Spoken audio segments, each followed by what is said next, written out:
Mirë se keni ardhur në këtë prezantim pas një vizite që e bom në agjencionin kadastral dhe pas shumë projekteve tjera të cilët kanë rezultuar deri më tani me rezultate mjaft mira, po fillojmë një projekt jashtëzakonisht të rëndësishëm për cilin unë ndjem jashtëzakonisht i lumtur që po marr pjesë në fillimin e këtij realizimit të këtij projekti. Pra kemi të bëjmë me rindërtimin e kadastrit. Kujtohet që nga e kaluara çështjet e probleme me pronat prej kohës kur kam qenë drejtor në drejtorinë e urbanizmit në komunën e Prishtinës, kam pas rastin që nga afër ta shoh se sa komplekse dhe sa problematike është çështja e pronave në vendin tonë. Periudha të ndryshme historike, kushtet e rënda në të cilat ka kaluar vendi ynë ka pas ndikim të jashtëzakonisht të drejtë për drejtë në çështjet e pronave. Por që nga viti 1912 e këtej, në periudha etapa ndryshme historike kanë lënë gjurmë të veta në pronat e Kosovës, në pronat e qytetarëve të Kosovës, të cilat qytetarët tonë shpesh janë detyruar t'i blejnë, riblejnë, dhe ato mos mbesin asnjëherë të regjistruara mirë në kadastër, dhe si përfundim edhe pas periudhës së Miloševićit dhe digitalizimit të fundëm, jemi në fazën të themi të rregullimit të zgjidhjes së këtyre probleme të cilat janë në sy të parë probleme mjaft të pa zgjidhshme. Që të mund të zgjidhen këto probleme duhet një qasje mjaft agjile e menaxhimit të këtyre problemeve, gjë që pas miratimit të ligjit për kadastrin, të cilin e kemi realizuar në vitin që shkoi, kemi kryer me sukses edhe 11 udhëzime administrative për t'i hapur rrugë komplet reformës në fushën e kadastrit, e që kulmon me projektin e rindërtimit kadastrit, respektivisht me këtë projekt që po e fillojmë tani, e i cili mundsohet nga krijimi një komisioni të rëndësishëm për rindërtimin e kadastrit, e që përbëhet edhe nga përfaqësues të gjykatave, edhe nga përfaqësues të palëve të tjera nga fusha nga qeveria. Është e domosdoshme pjesëmarrja e gjykatave në këtë proces, për shkak se rindërtimi i kadastrit është tetë kompleks dhe kërkon zgjidhje konkrete të secilës çështje konkrete. Dhe janë 115 zona të cilat do t'i nënshtrohen këtij projektit në 32 komuna. Komuna Prishtinës azëm e ka zonën kadastrale të Kodrës së Trimave, e ka zonën kadastrale të Tasligjës, e ka zonën kadastrale të Arbrisë, të cilat kanë probleme të shtresuara prej kohësh, e cilat për të zgjidhur ato duhet të kemi ekipe që punojnë konkretisht në terren dhe kërkojnë edhe bashkëpunimin e qytetarëve. Qytetarët e shumë nuk kanë mund të marrin leje ndërtimore më herët, nuk kanë mund të zgjidhin çështjet probleme të bartin trashëgimit. Tash, pas fillimit të këtij projekti, po krijojmë këto kushte që të mund të realizohen të gjitha këto, të themi, të drejta pronësore që të mund të rregullohen se si duhet ashtu si janë me ligj. Natyrisht, kjo është një nga projektet të cilit projekt i kanë parapri edhe projekte tjera të rëndësishme që janë nga fusha e digitalizimit. Pra, janë shumë prej shërbimeve tashmë të bëra online, janë digitalizuar plotësisht, e kemi realizuar edhe ortofoton, ku të gjitha komunat dhe qytetarët kanë qasje përmes gjeoportalit në ortofoton e fundit, sektorët e ndryshëm nga komunat, nga qeverisja qendrore, siç është azën bujqësia apo sektorët tjerë, do të mund t'i përdorin drejt për drejt këto ortofoto me rezolucion mjaft të lartë për projekte të rëndësishme që do të mund t'i kenë me të ardhmen. Po ashtu, një projekt i rëndësishëm që pritet të fillojmë është edhe projekti i korrektimit të dhënave, pra nga njëra anë po i digitalizojmë këto dhëna, por duhet ta kemi parasysh një pjesë e madhe qytetarëve tonë nuk i kanë të dhënat e plota në sistemin kadastral dhe të gjitha këto të dhëna duhet të korrektohen një për një. Dhe ky është një projekt i cili po fillon tashmë së shpejti. Projekti tjetër që ka filluar dhe ka marrë rrugë mjaft të mirë është projekti i sistemit të adresave dhe në veçanti projekti i lidhjes së qytetarëve me sistemin e adresave. Këto janë projekte të cilat me një dinamik mjaft të shpejtë janë realizuar në agjencionin kadastral të Kosovës dhe po realizohen me këtë dinamik. Gjë që është mjaft shpresënëse sepse kjo i hap rrugë një sigurie më të madhe përgjithsisht në vend dhe i hap rrugë një zhvillimi ekonomik të qëndrueshëm, sepse pa pas kadastër të rregullt nuk do të mund të ketë as planifikim të rregullt dhe nuk mund të ketë as zhvillim të qartë dhe siguri të pronës dhe siguri të zhvillimeve dhe të investimeve në vendin tonë. Unë kam kënaqësinë që këtë konferencë jemi bashkë me kryeshefin dhe me përfaqësuesin e projektit i cili është ndërlidhen mes agjencisë dhe bankës botërore. Pra, në këtë rast duhet ta falenderojmë drejt për drejt bankën botërore për ndihmën e drejt për drejt që na ka dhënë në realizimin e këtyre projekteve mjaft të rëndësishme. Unë kaq pata, mbase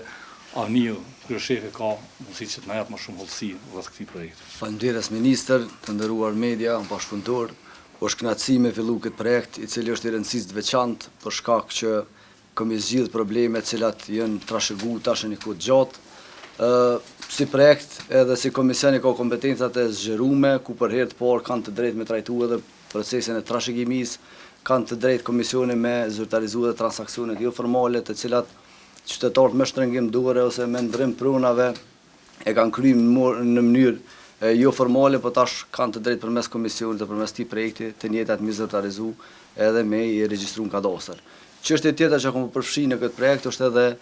matja e objekteve, ku përmes këtij projekti do të përgatitet dosja për dikon rreth 70.000 objekte, që këto dosje do të shkojnë pastaj në proces të legalizimit, që nëse veç kostën e procesit të legalizimit të këtyre 70.000 objekteve,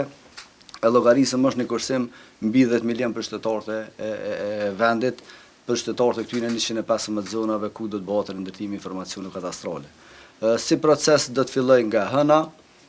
me informim publik për qytetar, prej datës 14 prill deri dikon me 14 maj, ekipet agjencisë, komisioni janë në terren, pas dite prej orës 4:30 në secilën prej këtyre 115 zona për me informu qytetarët më afër për përfitimet, për procedurat dhe për gjithë procesin nëpër të cilin ku me kalu procesi i rindërtimit të kadastrit. Është projekt i rëndësisë të veçantë, i ftoj qytetarët që maksimalisht edhe masivisht me u përfshin këtë projekt, sepse rezultati ose suksesi i këtij projekti varet kryesisht prej pjesëmarrjes aktive të qytetarëve. Na përmes edhe me kryetarët komunave do të informojmë për kohën edhe lokacionin se ku do të bëhen këto takime. Kryesisht do të bëhen mas orarit të punës me qëllim që me pas mundësi qytetarët me kanë prezent në ato zona. Për 1305 zona që kena gjithsej në Republikën e Kosovës, fatin kam pas këto 115 zona me u përzgjedh, cilat janë përzgjedhur në koordinim me kryetarët komunave. Janë zonat më aktive që potencojnë disa edhe ministri, domethënë që janë zonat kryeqendrës edhe janë shumë aktive dhe kanë interes shumë të madh qytetar për me definu çështën pronësore, po njëjtën edhe në 32 komuna tjera. Përveç udhëzimeve, ligjeve që janë finalizuar, është edhe udhëzuesi punës që në detaje i përshkruan komplet procedurën cilën ku me kaluar ndërtimi informacione kadastrale, që është i qasshëm në faqen e agjencisë edhe qytetarët më në shfletu për me pa saktësisht rrjedhën edhe komplet procesin që ku më zhvillu prej anës së agjencisë. Ky projekt nuk duhet shpesh, edhe është fat për të 115 zona, edhe neve si agjencina metet me punu, po normalisht edhe qytetarët me konë aktiv në mënyrë që bashkarisht edhe me komisionin të arrijmë në maksimum ta kapitalizojmë këtë projekt, që ndikimi drejt për drejt është të qytetarët e vendit. Ky projekt është determinues edhe për zhvillimin e më të tjeshëm edhe shtrirjen e këtij projekti edhe në zona tjera në të ardhmen, që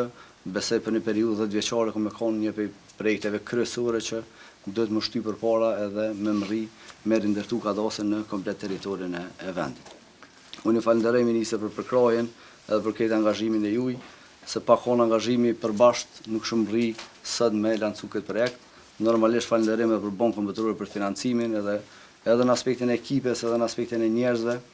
sepse jo veç me financim të projektit, po edhe me ekipën mbështetëse që financohet për Bankës Botërore. Shpresoj shumë që bashkërisht këna me arrit me realizu në mënyrë më të mirë, të suksesshme këtë projekt. Falenderoj shumë. Unë njerë po i bashkangjitëm thirrjes për qytetar, për të pas përvojën të sistemi i adresave, sistemi ndërlidhjes së qytetarëve me adresën dhe përgjigjen e mirë të qytetarëve në këtë projekt, unë besoj që edhe qytetarët, po edhe autoritetet komunale do të përgjigjen ashtu siç janë në bashkëpunim të drejt për drejt me agjencionin kadastral për realizimin e këtij projekti. Pra, mos harrojmë edhe të përsërisë një herë, janë 70.000 objekte brenda këtyre zonave që do të maten. Qytetarët, pronarët e këtyre objekteve do të mundën vetëm të aplikojnë tash për legalizim të tyre, sepse matjet do t'i kryjnë vetë ky projekt. Një pjesë e madhe e punës për ta qytetarë, por për zonat më karakteristike, më të komplikume, më komplekse që janë brenda gjithë sistemit katastral të Kosovës. Unë jam shumë i bindur tu kërkohet pari një çështje të themi agjile, e shpejtë. Është krijuar një komision, i cili del si produkt i ligjit që kemi miratuar së fundit. Në këtë komision janë edhe përfaqësues të gjykatave. Nëse do të kishim me zgjidhjen e problemeve katastrale sipas procedurave që kanë shkuar deri tash, duke bë padi dhe duke shkuar atu në gjykatë, duke prit landët, të gjitha problemet që i ka vendi, unë besoj që me qindra vite do duhet të shkonin ku do të mos zgjidheshin. Prandaj duhet të kemi qasje të shkathë të ekipeve të cilat punojnë në terren, në bashkëpunim të drejtë për drejtë me gjykatat dhe i zgjidhin problemet konkretisht në terren. Për këtë ky udhëzues që u përmend, është si më thon formula e cila na e hap rrugën që të mund të realizohet kjo. Natyrisht, qytetarët i kanë këto probleme, nuk mund të hipotekojnë pronat e veta dhe duhet të zgjidhin këto probleme. Ata e kanë interesin, po njëkohësisht është interesi i përgjithshëm që këto probleme të pronave të zgjidhen, e që do të mund të realizohet vetëm me punë konkrete në terren. Mendoj që është hap rruga për një kapitull 3 të zhvillimit të projekteve në mënyrë të shpejtë, agjile dhe unë besoj që do të kemi sukses. Njëjtë sikur që kemi edhe projekte tjera, siç është sistemi ndërlidhjes qytetare me adresën, që nënkupton punë të madhe në terren, ose e që është duke funksionuar jashtëzakonisht mirë, themi.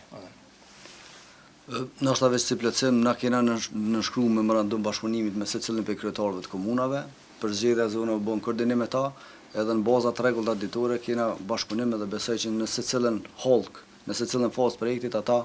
e kanë kontributin e vetë edhe janë të gatshëm, domethënë ka shprehje gatishmëria zakonisht madhe që me ndihmu procesin edhe qëllimi i fundit është që qytetarët me përfitu maksimalisht për këtij projekti. Ta zëm ka qenë nuk është ditë se si do të mund të zgjidhet një problem, kujtohet në lagjën të Asligje gjatë kohës kur kam qenë unë drejtor në urbanizëm. Janë shumë shtëpi të ndërtuara, të cilët pronën katastrale e kanë emër të një personi i cili ka vdekur diku në vitet 70. Dhe askush nuk e din askush është ai person. Por të gjitha këto probleme që janë trashëguar me dekada do të mund të zgjidhen tash përmes këtij ligji, përmes këtij projekti. Problemet të tilla ka kudo. Por imagjinoni kur në qendër Prishtinës, qytet ka probleme të tilla, çfarë mund të ketë gjithandej. Ta zëm lagjet Tophane, lagjet të cilat kanë histori, edhe nga koha periudhës osmane, nga spastrimet etnike që kanë ndodhur në 1912 e pastaj ku një pjesë e madhe pronare nuk janë sot prezent, janë pronat në emër të tyre. Të gjitha këto do të munden, është hap derë, themi të mund të zgjidhen këto probleme përmes këtij projekti dhe këtyre projekteve që përsunojmë të zhvillojmë të ardhmen dhe ligj që kemi realizuar së fundi.